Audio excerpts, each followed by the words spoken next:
Egypt has successfully retrieved a collection of 2,000-year-old artifacts from the seabed of Abu Qir Bay off the coast of Alexandria. For centuries, tales of Egypt's sunken city sounded like myth, a ghost story told by the sea. AI scientists launched an advanced underwater drone into the depths, chasing history's whispers.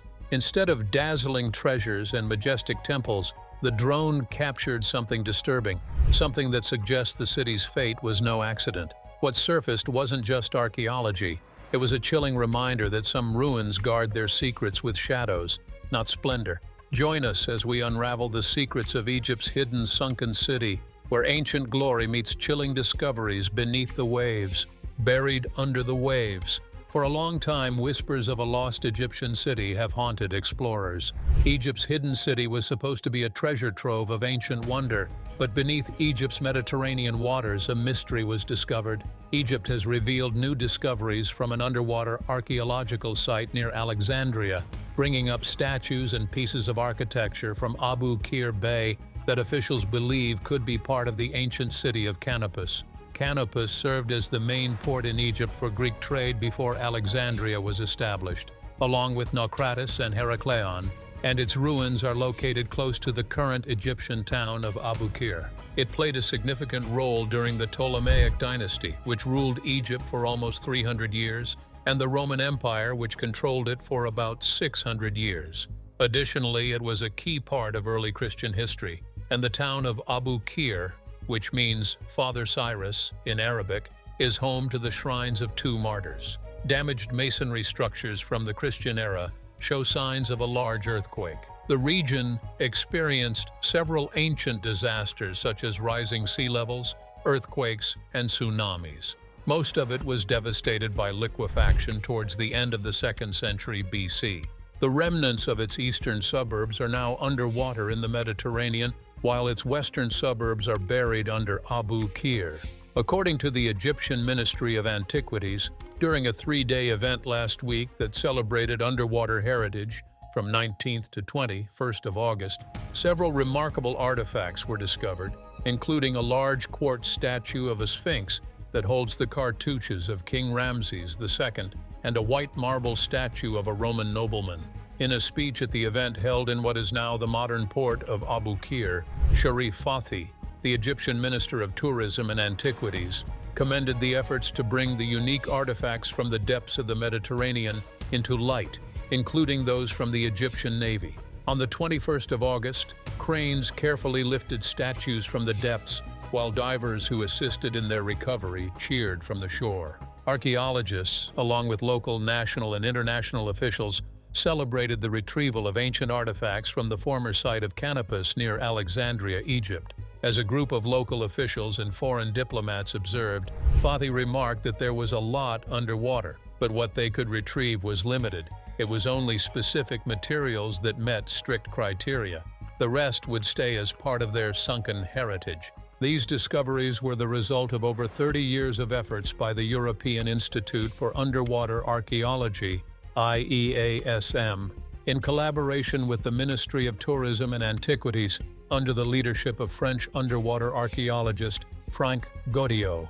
Through his thorough surveys and excavations, the underwater ruins were eventually recognized as the lost city of Canopus. Among the artifacts Goddio discovered were the head of a 4 to 5 meter tall marble statue of the god Serapis and the remains of his temple, along with an almost complete black granite statue of a Ptolemaic queen.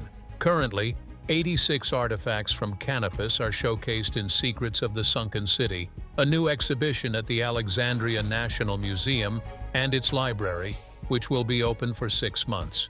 Stephen Harvey, an Egyptologist, explained that the reason the ancient sites were now underwater is that the coastline had shifted since ancient times. Thaonus and Herakleion were cities they only knew about from Gaudio's underwater research. However, the change in coastline wasn't a recent phenomenon.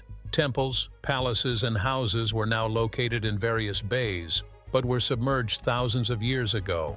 He added that the ongoing rise in sea levels will now pose a threat to heritage on land, close to the coast. This includes the city of Alexandria itself, founded by Alexander the Great in 331 BC. The excavation uncovered buildings, artifacts, and a dock that are over 2,000 years old, covering Egypt's Ptolemaic and Roman periods. As reported by Agence, France Press, and The Guardian, divers who helped find these items observed from the shore as cranes hoisted them out of the water. The newly found remains consist of limestone structures thought to be places of worship, homes, and areas for trade or industry. Archaeologists also discovered reservoirs and rock-carved ponds that were used for storing water and raising fish, providing insights into how the coastal community managed its resources before earthquakes and rising sea levels submerged it, along with the nearby port of Herakleion. One of the most amazing finds includes statues of royal figures and sphinxes from before the Roman era, like a sphinx that's partly intact and has the cartouche of Ramesses on it. Many artifacts are incomplete. For instance, there's a Ptolemaic figure made of granite that's missing its head, and the lower part of a Roman nobleman carved from marble was also found. As for maritime discoveries, they found a merchant ship, stone anchors, and what officials called a harbor crane, all located near a 125-meter dock that the Antiquities Ministry mentioned was used as a harbor for small boats until the Byzantine era. This recovery is significant as it marks Egypt's first underwater excavation following the 2001 UNESCO Convention on the Protection of Underwater Cultural Heritage. Sharif Fatih, the Tourism and Antiquities Minister, emphasized the need for a careful approach. Many of the artifacts currently on land were being restored for a special exhibition titled Secrets of the Sunken City at the Alexandria National Museum. Officials are also considering the creation of a permanent gallery or even an underwater museum.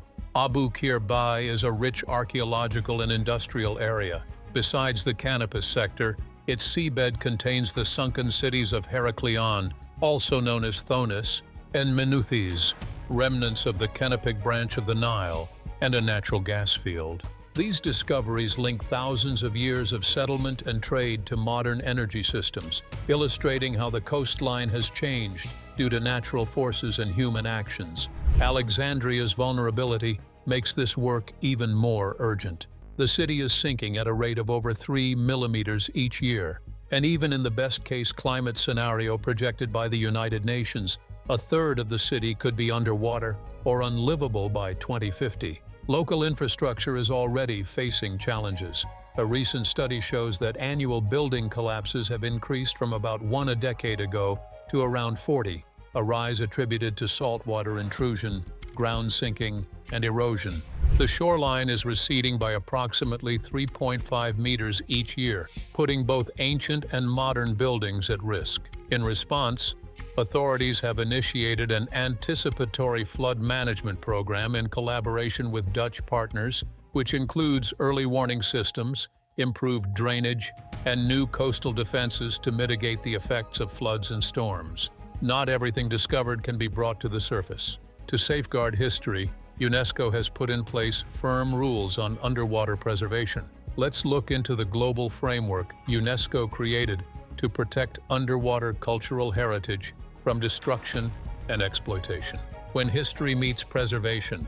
As a global organization, UNESCO is dedicated to safeguarding cultural items around the world. Just like cultural property, only tangible items that are passed down to future generations can be considered part of cultural heritage. This represents a type of inheritance that enables both present and future generations to understand important historical moments. Regarding heritage, there are international agreements under the Council of Europe, including the 1885 Convention on the Protection of Archaeological Heritage of Europe and the European Convention on the Protection of Archaeological Heritage. These agreements provide extensive legal safeguards for cultural heritage artifacts and sites that are unique to communities globally. The 1954 Hague Convention was actually the first international agreement that sought to address the protection of cultural heritage. By identifying property deemed important and valuable for the benefit of society, the need to protect cultural property became apparent to international stakeholders. It wasn't until the 1972 UNESCO Convention concerning the protection of the world cultural and natural heritage that the phrase cultural heritage was officially used to describe the cultural items that should be protected on a global scale. Nevertheless, because of its broad definition, the idea of cultural heritage was further refined in the 1992 European Convention on the Protection of Archaeological Heritage. These agreements emphasize the universal importance of safeguarding cultural items that contribute to the history and identity of nations.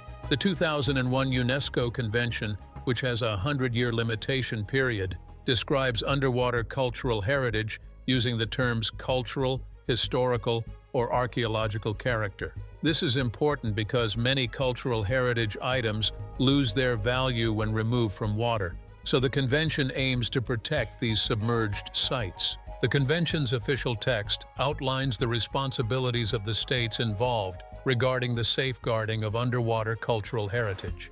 Article 1 defines this heritage as all traces of human existence having a cultural, historical, or archaeological character which have been partially or totally underwater, periodically or continuously, for at least 100 years. Besides the main text of the Convention, there is an annex containing 36 rules that manage the practical side of activities related to underwater cultural heritage. States are obligated to make sure these rules are enforced in their territorial waters and contiguous zones, and they must also ensure that all their citizens and flagged vessels follow them. Rules 1 to 80 outline the basic principles. A major point is the total ban on the commercial use of underwater cultural heritage. Rule 1 also includes things like project design, conservation, documentation, and reporting. According to Article 303 of UNCLOS, states are responsible for protecting archaeological and historical objects found at sea and must work together for this purpose. To manage the movement of these objects, the coastal state can, as per Article 33, assume that taking them from the seabed in the area mentioned in that article without permission would violate its laws and regulations within its territory or territorial sea. This article does not affect the rights of identifiable owners, salvage laws, or other admiralty rules, nor does it interfere with laws or practices related to cultural heritage. Additionally, the article does not undermine other international agreements and laws concerning the protection of archaeological and historical objects. To make sure that member states follow the rules set by the Convention, they need to implement the following. Each party must create national laws that stop their citizens and vessels from doing anything that would intentionally disrupt the protection of underwater cultural heritage. Each party must also ensure that all citizens and vessels report any new finds to UNESCO and other member states that are part of the underwater cultural heritage in the exclusive economic zone, the continental shelf, and area. Each party should take necessary actions to prevent the trade of objects deemed to be underwater cultural heritage. This includes illegal sales or exports, as well as trading or seizing objects found in their territory. Between 320 and 1303, a total of 22 earthquakes were recorded along the coast of Pharos in Egypt, causing significant tremors in the city of Alexandria, which housed the Pharos lighthouse. The impact of these earthquakes, along with several others in the following centuries, indicates that the grand structure might have collapsed into the sea, leaving behind enormous stone blocks that awaited exploration by archaeologist Jean-Yves Empereur in 1994.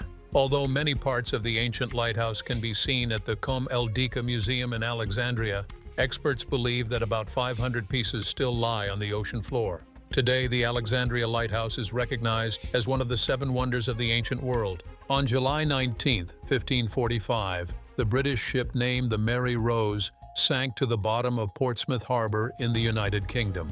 The reasons for its sinking remain unclear, but it is estimated that at least 500 men were trapped on board, with only 35 managing to escape. In 1982, 60 million viewers witnessed the ship being raised from its resting place, along with 19,000 artifacts that were found intact. Thanks to the preservation efforts at the Mary Rose Museum, the public can still appreciate the ship and all of its historical items. In 1628, off the coast of Sweden, the pride of the Swedish Navy, the Vasa, sank deep into the cold waters of the Baltic Sea. Ordered by King Gustavus II Adolphus, This massive ship was constructed to aid Swedish military efforts during the 30 Years' War, but it was overturned by strong winds at sea. The Vasa lay undisturbed underwater until a group of archaeologists raised the wreck in 1961.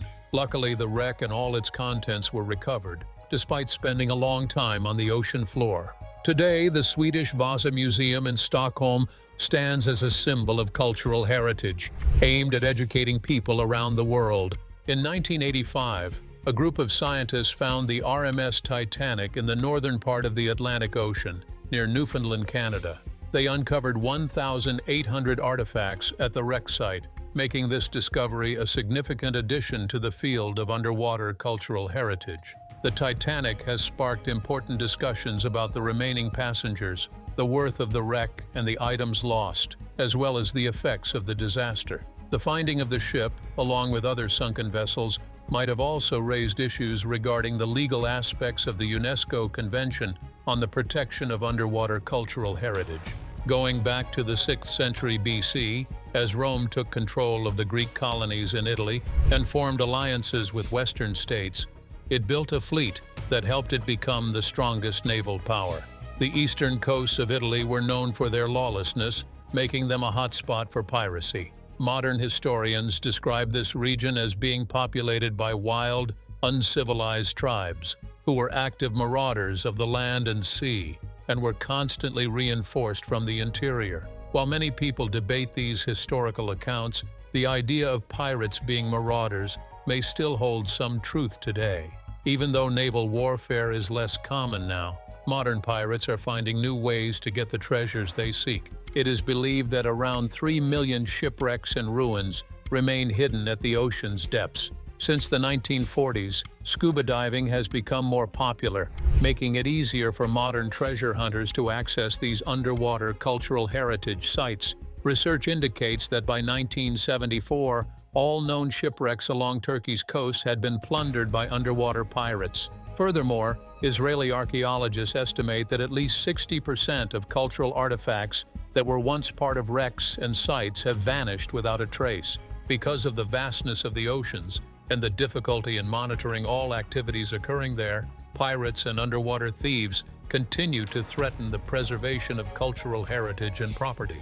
In 2006, Portugal ratified the UNESCO Convention, seeking international protection against the looting of its underwater cultural heritage sites. At least 6 international treasure hunting organizations had set up operations off Portugal's coasts to take advantage of the country's coastline after new laws allowed for the sale of artifacts collected during underwater archaeological digs in 1993. As a result, physical items may have been stolen carelessly, harming the cultural property that remained. Portugal not only suffered a loss of cultural artifacts, but also potential insights into its historical events. Today, Portugal is one of the countries protected by the UNESCO Convention, which legally prohibits commercial exploitation and dispersal, ensuring that underwater archaeological sites and wrecks are preserved for future generations. The United States has chosen not to sign the 2001 UN Convention,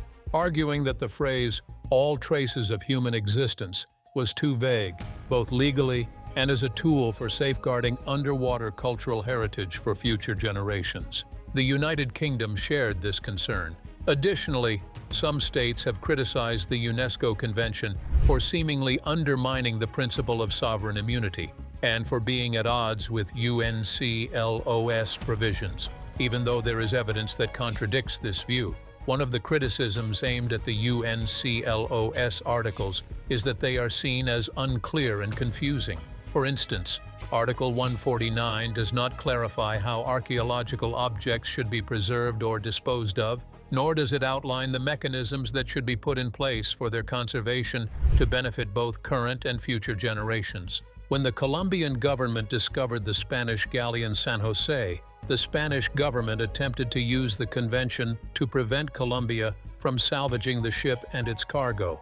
Article 13 acknowledges sovereign immunity for sunken warships, but since Colombia is not a member of the convention, this poses a challenge. On a separate note, Colombia considers the galleon to be part of its submerged heritage, which means it is constitutionally obligated to protect and preserve the warship. The Convention on the Protection of the Underwater Cultural Heritage is a treaty that was adopted on November 2, 2001, by the General Conference of UNESCO, the United Nations Educational, Scientific, and Cultural Organization. This convention aims to safeguard all traces of human existence that have cultural, historical, or archaeological significance which have been submerged for more than 100 years. This includes the protection of shipwrecks, submerged cities, ancient artworks, treasures that could be stolen, as well as sacrificial and burial sites and old ports that lie on the ocean floors. Preserving underwater cultural heritage is important because it helps us recount many historical events as part of its mission to conduct scientific research and provide ongoing education about the significance of underwater cultural heritage. UNESCO works to protect these sites for the enjoyment of both present and future generations. The convention may offer a standard framework to help raise awareness and combat the illegal looting and piracy happening in waters around the globe.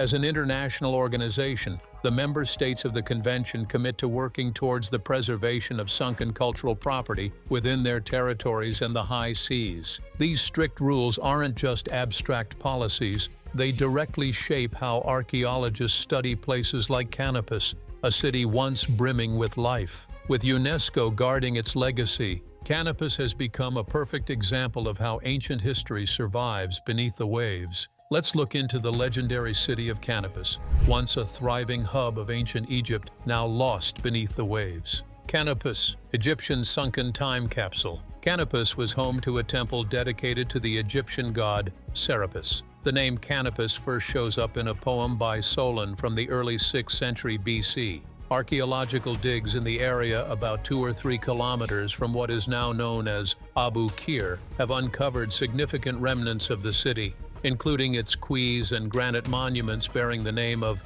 Ramesses II. However, these may have been added later for decoration. The exact founding date of Canopus is unclear, but Herodotus mentions it as an ancient port. According to Homeric legend, it was established by Menelaus and named after Canopus, his ship's pilot, who died there after being bitten by a snake. Legend has it that Menelaus erected a monument in his honor on the shore, which eventually led to the town's development. There is probably no link to the word canopy. King Ptolemy III Euergetes constructed a temple for Osiris, but Herodotus notes that there was an older shrine nearby, a temple of Heracles that acted as a refuge for runaway slaves. At Canopus, Osiris was worshipped in a unique way, as a vase with a human head.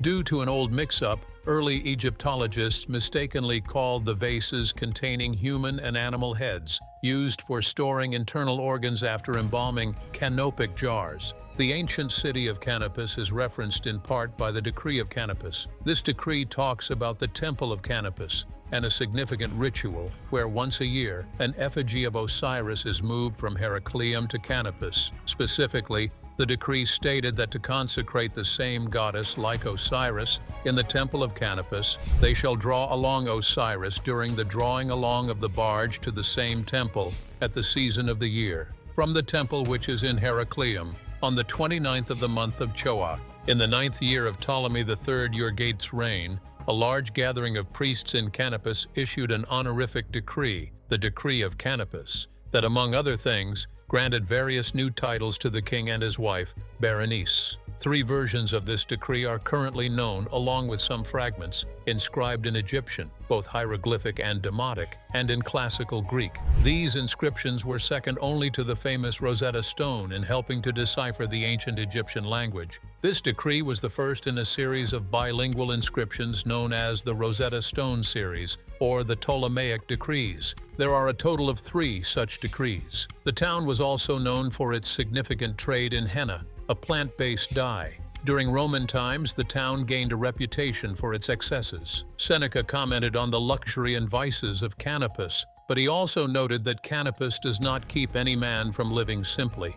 Juvenal's satire. The 6th mentioned the debauchery that was common there. The Emperor Hadrian constructed a villa at Tivoli, located 18 miles from Rome, where he recreated architectural styles from various regions of the Roman Empire for his pleasure. One of these styles, and the most excavated and studied today, was inspired by Canopus. The Egyptian town of Abu Qir, which means Father Cyrus, is named after two Christian martyrs and is situated just a few kilometers from the ruins of Canopus.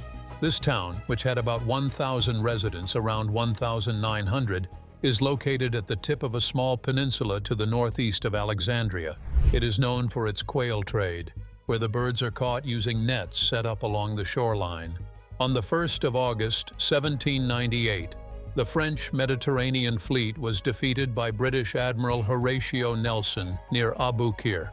Then, on July 25, 1799, Napoleon Bonaparte defeated a Turkish army of 18,000 there, and on March 8, 1801, a French garrison of 1,800 men was overpowered by 20,000 English and Ottoman Turks led by Abercrombie. During the Diocletianic persecution, Egypt saw many martyrs, including Saint Athanasia and her three daughters, as well as Saint Cyrus and John. There was a monastery named Metanoia here, established by monks from Tbilisi, where many patriarchs of Alexandria found refuge during the religious conflicts of the 5th century. Located 3 kilometers east of Canopus was the renowned pharaonic temple of Manuthan, which was later destroyed by monks, along with a church built on the same site dedicated to the 4 evangelists. Saint Cyril of Alexandria solemnly moved the relics of the holy martyrs Cyrus and John into this church, making it a significant pilgrimage site. It was here that Saint Sophronius of Jerusalem was cured of an eye disease that doctors had deemed incurable, after which he wrote a panegyric about the two saints, including a collection of 70 miracles performed in their sanctuary. Canopus, along with Menelaus and Schedia, was a suffragan see under Alexandria in the Roman province of Aegyptus Prima. It is often referred to as Schedia in the Notitiae Episcopatuum. Liquien mentions 2 titulars, one from 325 and another from 362. Over time, the land surrounding Canopus was gradually weakened due to a mix of earthquakes, tsunamis, and rising sea levels. The eastern suburbs fell victim to soil liquefaction. Meanwhile, the western suburbs eventually transformed into what is now the Egyptian coastal city of Abu Qir. In 1933, a RAF commander flying over Abu Qir Bay thought he spotted ruins beneath the water and alerted Egyptian scholar Prince Omar Toussoun. This led to archaeological investigations, and with the assistance of local fishermen, an archaeological site was discovered at 1.8 kilometers from the shore. Since 1992, the IEASM, led by French underwater archaeologist Franck Gaudiot, has been exploring Abu Qir Bay. The underwater ruins were ultimately recognized as the lost city of Canopus after extensive excavations. Underwater archaeology in the eastern part of Canopus, located 26 kilometers northeast of Alexandria in Abu Qir Bay, has yielded many significant findings, including a section of a human-sized sphinx, the head of a 4 to 5 meter tall marble statue of the god Serapis, a 3-meter wide, 103-meter long masonry wall from a major building, likely the Temple of Serapis, known as a Serapeum, a nearly intact life-size statue of a Ptolemaic queen, crafted in black granite, showcasing a transitional Greek-Egyptian style was found. Remnants of the ancient ceremonial canal that connected Heracleion, and Canopus, offerings in the form of small votive statues that were thrown into the canal. The almost complete wooden remains of a ceremonial boat or barge made of sycamore, a wood linked to the god Osiris. It is believed that the canal and boat were used to transport an effigy of Osiris during the sacred mysteries of Osiris, a key ceremony in ancient Egyptian religion. Sections of a nearly finished naos of the Decades, an ancient Egyptian stone structure that serves as a guide to the sky and part of the Egyptian creation stories. A Roman statue from the imperial period representing Nilus, the personification of the Nile. Pagan sculptures that were damaged in 391 CE by the command of the Christian Emperor Theodosius I, which are examples of iconoclasm. Items like coins and jewelry from the Christian period of the site. Broken masonry from the Christian era that shows proof of a huge earthquake. If you enjoyed this video, like and subscribe, and also click the next video shown on your screen.